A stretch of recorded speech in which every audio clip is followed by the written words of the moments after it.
فکر بھی سیم ہے. اسرائیل دنیا میں لوگوں کو، افراد کو کچھ ان کی نگاہ میں کوئی حیثیت نہیں ہے. یہ ہمارے غلام ہیں، جب تک یہ غلامی کریں تب تک زندہ رہیں. الومناٹی کا یہی کہنا ہے تمہارے ہمارے لیے کوئی حیثیت نہیں ہے، کوئی تمہاری ہماری نگاہ میں ویلیو نہیں ہے. پیدا ہو، ہم جو تم کو بتا رہے ہیں اس حساب سے ایک مخصوص پیکیج ہے جو تم کو ہم دیں گے، جس کو تم تعلیم سمجھو، ہے نہیں وہ ایجوکیشن. کیوں؟ اس لیے کہ اس پیکیج کے ذریعے سے ہم تم کو اپنی غلامی کے لیے آمادہ کریں گے کہ ہماری غلامی کے لائق ہو جاؤ. پھر ہماری غلامی کرو، کمانا شروع کرو، پھر تم ہم سے لون لو، لون میں بندھ جاؤ، پوری زندگی لون ادا کرتے رہو، اور آخر میں یہی دال روٹی کی طرح ایک چکی یا کولو کے بیل کی طرح زندگی کے چاروں طرف گھوم گھوم کے مر کے ختم ہو جاؤ. ختم، تمہاری سے زیادہ کوئی زندگی نہیں. اب یہی زائنزم کی فکر ہے، سیم ہے. تو یہ کوئی بہت اس سے الگ چیز نہیں ہے، سیم چیز ہے.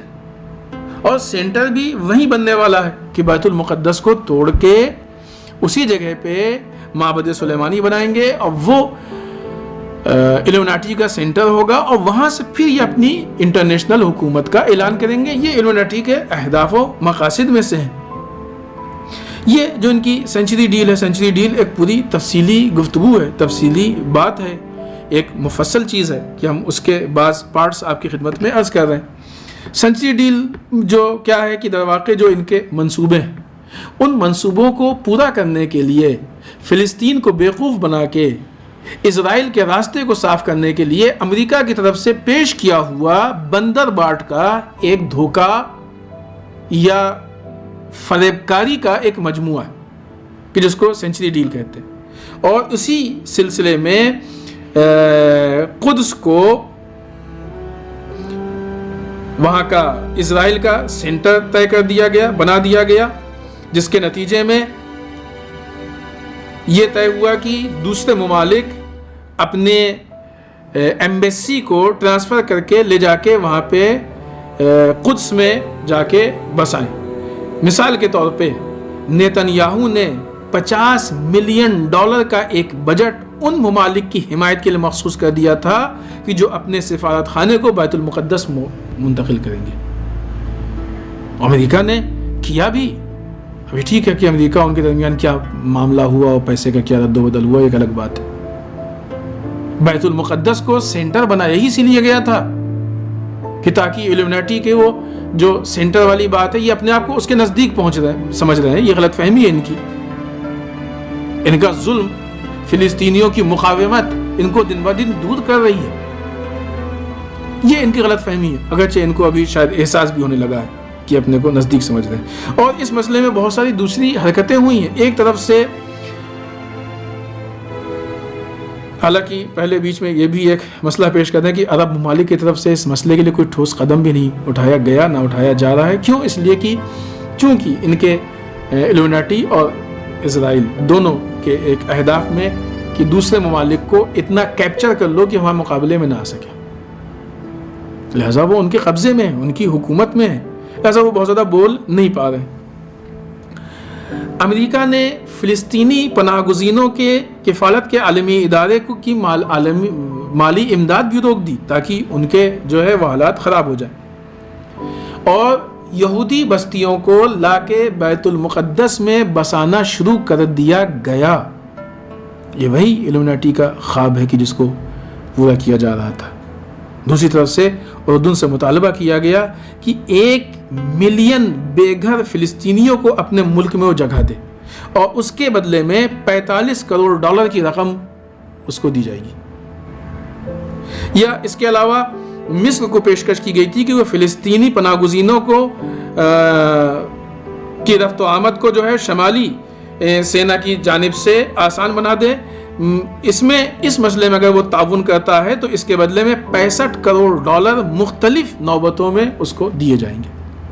اس طریقے سے گویا ایک پورا ماحول بنایا جا رہا تھا کہ فلسطینیوں کو آہستہ آہستہ وہاں سے ہٹایا جائے، دور کیا جائے، فلسطین سے دور کیا جائے، بیت المقدس سے دور کیا جائے، اور دوسری طرف سے یہودیوں کو لا کے جمع کیا جائے تاکہ وہ جو معبد سلیمانی یا سلیمانس ٹیمپل کا جو ان کا خواب ہے وہ آسانی سے پورا ہو. اس کو سینٹر بنائے. سینٹر بنانے کے بعد اسرائیل یعنی الومناٹی کی سینٹرلائز حکومت کا جو سینٹر ہوگا اس کا اعلان کریں، اور پھر انٹرنیشنل اپنی سینٹرلائز حکومت کا اعلان کر دیں. خوب بات کو مختصر کریں. ان ساری چیزوں کے نتیجے میں یہ جو سینچری ڈیل پیش کی گئی, یہ حالات پیش کیے گئے, اس کے نتیجے میں جو باتیں, جو چیزیں, جو پوائنٹس کھل کے سامنے آنے والے تھے وہ یہ کہ اسرائیل کا مغربی کنارے پہ مکمل تسلط ہو جاتا. ایک دوسری 3 پوائنٹ ہے, یہ 3 پوائنٹ پیش کریں اور 3 ہی پوائنٹ میں بہت بڑا مسئلہ ہے کہ جو سامنے کلیئر ہو رہا ہے. دوسرا, علاقے میں اسرائیل کے لیے ہمیشہ ایک سالمیت, یعنی ہمیشہ وہ سیکیور ہو جائے گا, محفوظ ہو جائے گا. کیوں؟ اس لیے کہ فلسطینی جو مزاحمت کر رہے ہیں وہ دور ہو جائیں گے, سارا ڈسٹربنس ختم ہو جائے گا. تیسری چیز, بیت المقدس اسرائیل کا ہمیشہ کے لیے سینٹر دارالحکومت بن جائے گا, یعنی وہی معبد سلیمانی یا الومناٹی کا سینٹر بن جائے گا اور پھر اپنا وہ ہمیشہ کا کام کریں گے. ایسی صورت میں ہمارا لاکھوں سلام ہے ان فلسطینی جوانوں پہ کہ جو ایک اپنے ڈھیلے کے ذریعے سے دنیا کی اتنی بڑی مصیبت کو اپنے سامنے روکے ہوئے. اور واقعی آج بڑے بڑے ممالک اسرائیل کے خلاف بولنے میں ڈرتے ہیں. ان کو سلام کرنا چاہیے اور شجاعت و ہمت لینا چاہیے ان فلسطینی جوانوں سے کہ جو ڈھیلوں سے اسرائیل کا مقابلہ کر رہے ہیں, اس کو روکے ہوئے, پتھروں سے روکے ہوئے. لہذا اسرائیل کا معاملہ, فلسطین کا معاملہ, یہ 2 ملک کا معاملہ, البتہ 2 ملک ہے ہی نہیں. فلسطین ایک ملک ہے کہ جس پہ زائونزم نے قبضہ کر کے, ناجائز قبضہ کر کے ایک بلا وجہ کا ملک بنا لیا ہے کہ جس کی کوئی حقیقت نہیں, جس کی کوئی حیثیت نہیں. تو یہ 2 عنوان کا مقابلہ نہیں ہے, یہ عالم اسلام کی بھرپور مخالفت کا مقابلہ ہے. اس لیے کہ الومناٹی اس تحریک کا نام ہے کہ جس کا ہیرو, یا یوں کہا جائے کہ جس کے لیے آئیڈیل فرعون ہے, جو دجال کا انتظار کر رہا ہے, جو شیطان کی پرستش کرتا ہے, جس کے یہاں اسلام کے خلاف سارے قوانین اجاگر کیے جاتے ہیں. عالم اسلام کے جتنے ذمہ دار ہیں ان کی یہ ذمہ داری بنتی ہے, ڈیوٹی ہے کہ اگر ان کو اسلام سے ذرا بھی لگاؤ ہے تو وقت کے فرعون کے مقابلے میں آ جائیں. اگر ان کو اسلام سے ذرا سا بھی لگاؤ ہے تو دجال کے مقابلے میں آ جائیں. حالانکہ وہ کیا آئیں گے, وہ خود دجال کا سپورٹ کر رہے ہیں, وہ خود دجال کی غلامی کر رہے ہیں. تو ان کو اسلام سے ذرا سے بھی لگاؤ ہے تو شیطان کے مقابلے میں آ جائیں. اللہ کا نام لینے والے اور اللہ کے گھر کی کمائی اور ٹکڑوں پہ پلنے والے, آج ان کی یہ ذمہ داری ہے کہ وہ شیطان کی عبادت اور شیطان کے خلاف آ کے قدم بڑھائیں تاکہ حد اقل کچھ تو حق ادا کر سکیں. لیکن ایسے ممالک سے یہ توقع نہیں ہے, اس لیے کہ جو شیطان اور دجال کی غلامی میں لگا ہے وہ اس کام کو نہیں کر سکتا ہے. لیکن یہ خطرہ نہیں ٹلنے والا ہے. ان لوگوں کے خاموش بیٹھنے سے یا کسی بھی اعتبار سے خطرہ نہیں بیٹھنے والا ہے. ان لوگوں نے اپنے ان پروگرامز اور جو بھی ان کی پلاننگ ہے اس کو پورا کرنے کے لیے ایک اچھا خاصا بجٹ بنایا ہے. اگر ہم اس معاملے کو فلسطین اور اسرائیل کا معاملہ سمجھتے ہیں تو خوب اس کے مقابلے میں فلسطین کے پاس کیا بجٹ ہے, اس کو تو برباد کیا گیا ہے. ان لوگوں نے اس کام کے لیے میڈیا پہ کنٹرول کیا ہے. فلسطین تو اتنا مظلوم ہے کہ اس کے اوپر ظلم ہوتا ہے تو کوئی میڈیا دکھانے کو تیار نہیں ہوتا. ان لوگوں نے ان ساری چیزوں کے لیے بکاؤ ممالک کو خرید لیا. فلسطین کی ہیلپ کے لیے, فلسطین کے ساتھ آواز میں آواز ملانے کے لیے, فلسطین کو صرف لفظی سہارا دینے کے لیے کتنے ملک سامنے آ رہے ہیں. اور ان لوگوں نے اتنا ان ممالک کو اپنے قبضے میں کر لیا ہے کہ نہ یہ کہ کوئی اعتراض, کوئی اف تک نہیں کر رہا ہے. اس بڑے پیمانے پہ یہ مسئلہ پورا الومناٹی کا مسئلہ ہے, جس کو الومناٹی سے الگ ہم نہیں دیکھ سکتے, الومناٹی سے الگ نہیں سوچ سکتے. اور ہر کچھ دن پہ سینچری ڈیل جیسی کوئی نہ کوئی ایسا قدم اٹھتا ہے کہ جو اس رشتے کو مضبوطی سے ہمارے سامنے پیش کرتا, واضح کرتا ہے کہ کتنا ان لوگوں کے بیچ میں یہ رشتہ ہے. اب یہاں پہ ہماری کیا ذمہ داری ہے؟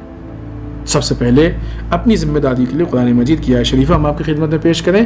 بسم اللہ الرحمن الرحیم. هو الذی ارسل رسولہ بالہدی ودین الحق لیظہرہ علی الدین کلہ ولو کرہ المشرکون.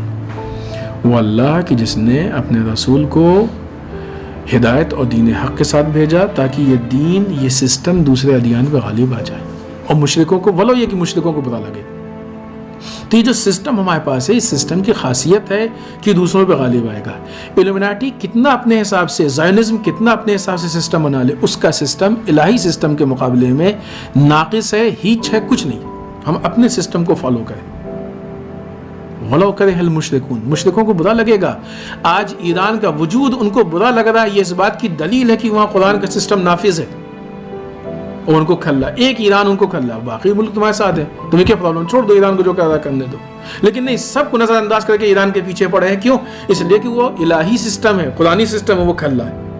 لہٰذا اسلام کے نظام پہ عمل کریں اور اس کو پہ عمل کرتے ہوئے ایک سینٹرلائز لیڈرشپ کو فالو کریں کہ جس کا آغاز امام خمینی، اللہ ان کے درجات کو بلند کرے، امام خمینی کے اس پیغام سے شروع ہوتا ہے کہ جہاں پہ آپ نے روز قدس کے لیے پیغام دیا ہے.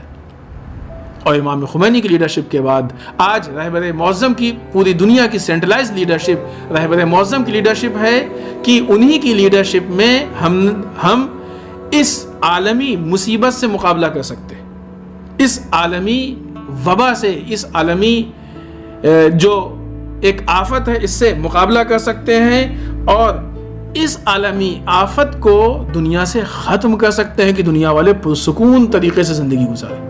امام خمینی نے اس مصیبت کو تعبیر کیا تھا کہ قدس پہ قبضہ، فلسطین پہ قبضہ ایسے ہی ہے کہ جیسے مسلمانوں کے دل میں خنجر گھونپ دیا گیا ہو. اسرائیل کا وجود مسلمانوں کے لیے ایسے ہی کہ دل میں خنجر گھونپ دیا گیا ہو. خوب جب کسی کے خنجر دل میں گھونپا جاتا ہے تو کیا ہوتا ہے، کیا مراحل ہوتے ہیں. جب تک انسان خنجر کو نہیں نکال دیتا ہے اس کو سکون نہیں ملتا ہے. اور جتنی جلدی ہو سکے خنجر نکالا جاتا ہے اور جتنی جلدی ہو سکے علاج کیا جاتا ہے، ورنہ جب تک خنجر اندر رہے گا تکلیف بھی ہوتی رہے گی اور نقصان میں اضافہ بھی ہوتا رہے گا. اسرائیل کا وجود جب تک فلسطین میں رہے گا مسلمانوں کو تکلیف بھی ہونی چاہیے اور نقصان تو ہو رہا ہے اس کا احساس بھی ہونا چاہیے.